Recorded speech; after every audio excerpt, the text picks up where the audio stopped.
Assalamualaikum warahmatullahi wabarakatuh. Halo teman-teman, perkenalkan nama saya Ari Anggila Putri dari kelas 12-1. Di sini saya akan menjelaskan materi biologi tentang anabolisme.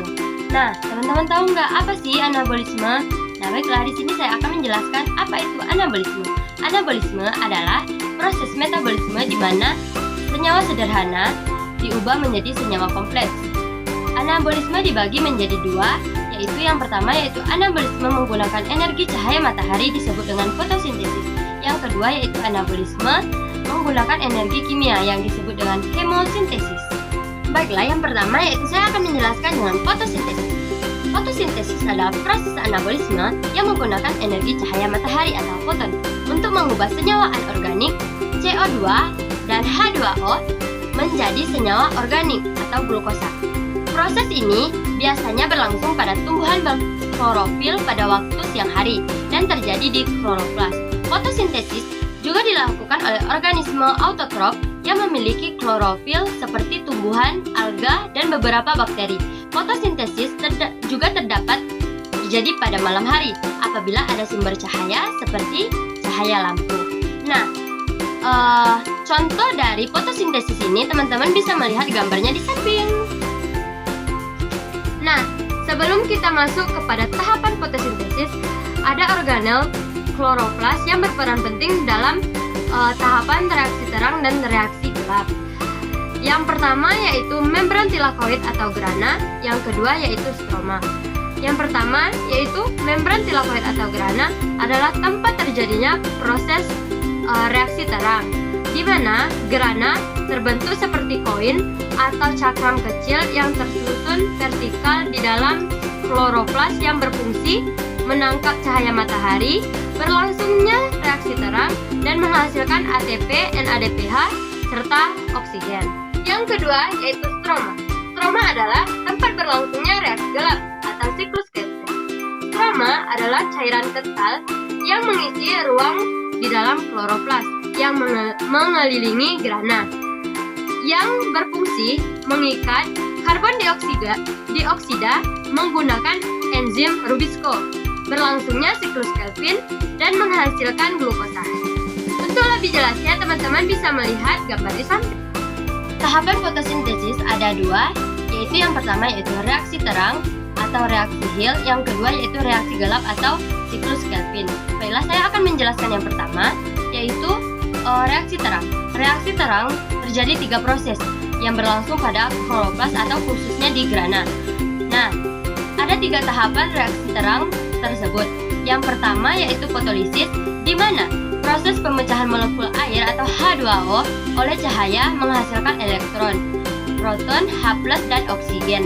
Yang kedua, fotosintesis, di mana energi cahaya ditangkap oleh pigmen dan fotosistem 1 dan fotosistem 2 memicu aliran elektron melalui rantai transfer elektron. Yang ketiga, pembentukan NADPH dan ATP, di mana aliran elektron menghasilkan energi yang digunakan untuk membentuk NADPH dan ATP. Dari reaksi terang ini menghasilkan NADPH, ATP, dan oksigen atau O2. Untuk tahapan reaksi terang, teman-teman bisa melihat pada gambar di samping. Baiklah, pada reaksi terang terdapat dua reaksi pusat atau fotosistem, yaitu fotosistem 1 dan fotosistem 2. Yang pertama yaitu fotosistem 1, di mana molekul klorofil A yang berada pada pusat reaksi fotosistem 1 dinamakan dengan P700 karena paling banyak menyerap cahaya. Yang kedua yaitu fotosistem 2, di mana molekul klorofil A yang berada pada pusat reaksi fotosistem 2 dinamakan dengan P680 karena sensitif terhadap panjang gelombang. Nah, jadi selama reaksi terang fotosintesis terdapat juga dua kemungkinan aliran elektron, yaitu fotofosforilasi siklik dan non-siklik. Yang pertama yaitu fotofosforilasi siklik terjadi saat cahaya jatuh pada fotosistem 1 dan membuat elektron tereksitasi sehingga masuk ke dalam transfer elektron dan kembali ke dalam fotosistem 1 dan menghasilkan ATP dan tidak menghasilkan oksigen. Yang kedua yaitu fotofosforilasi non-siklik. Fotosistem yang dilibatkan yaitu fotosistem 1 dan fotosistem 2. elektron dari P680 diangkut melalui beberapa akseptor menuju P700. Namun, elektron tidak akan kembali sehingga proses ini disebut dengan non-siklik. Fotofosforilasi non-siklik menghasilkan oksigen atau O2, ATP, dan NADPH. Nah, untuk lebih jelasnya tahapan non-siklik dan siklik, teman-teman bisa melihat gambar dari samping dan foto sistemnya juga. Tahapan yang kedua ada reaksi gelap atau siklus Calvin. Terjadi 3 proses di kloroplas atau khususnya di kroma. Yang pertama yaitu fiksasi karbon, di mana karbon dioksida dari udara difiksasi oleh ribonusa bifosfat dengan bantuan enzim Rubisco, menghasilkan senyawa berkarbon 3 yaitu fosfogliserat atau PGA. Yang kedua yaitu reduksi, di mana PGA direduksi menggunakan ATP dan NADPH dari reaksi terang menjadi fosfogliseradehida atau PGAL. Yang ketiga yaitu regenerasi, di mana sebagian besar PGAL digunakan untuk meregenerasi RUBP sehingga sebagian kecil PGAL keluar dari siklus untuk membentuk glukosa dan senyawa organik lainnya. Reaksi gelap atau siklus Calvin menghasilkan glukosa dan senyawa lain-lainnya. Nah, untuk siklus Calvin, teman-teman bisa melihat tahapan-tahapannya di samping ya.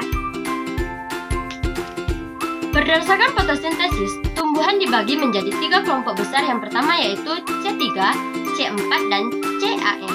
Yang pertama yaitu C3.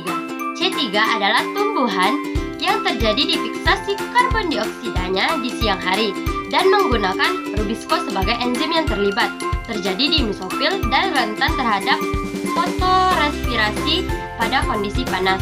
Contohnya yaitu padi, gandum, dan kedelai.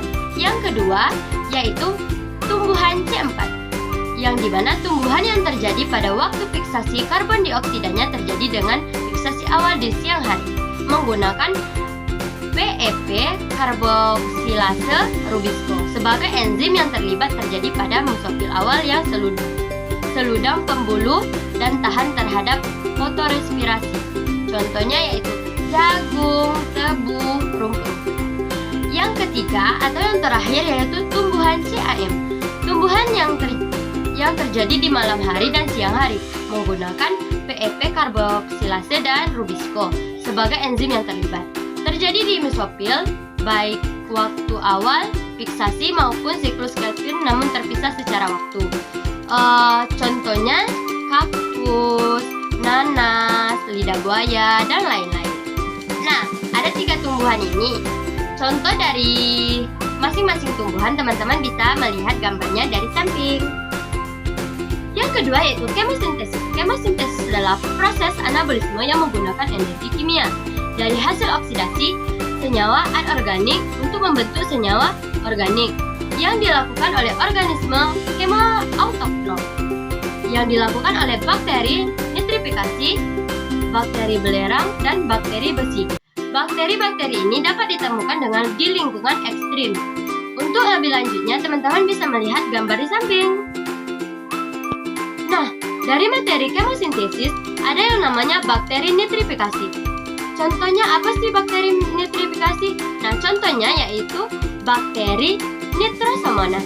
Yang kedua yaitu bakteri belerang. Apa sih bakteri belerang? Contohnya yaitu Siroksid dan Begioastoa. Yang ketiga yaitu bakteri besi, misalnya Perosobacillus.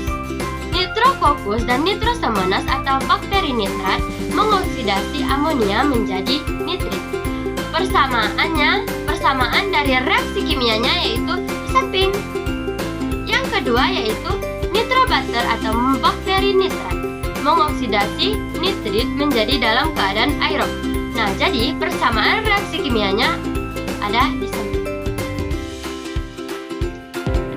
Baiklah, itu saja materi yang dapat saya sampaikan. Apabila ada salah pengucapan atau salah kata, saya mohon maaf. Kepada Allah saya mohon ampun.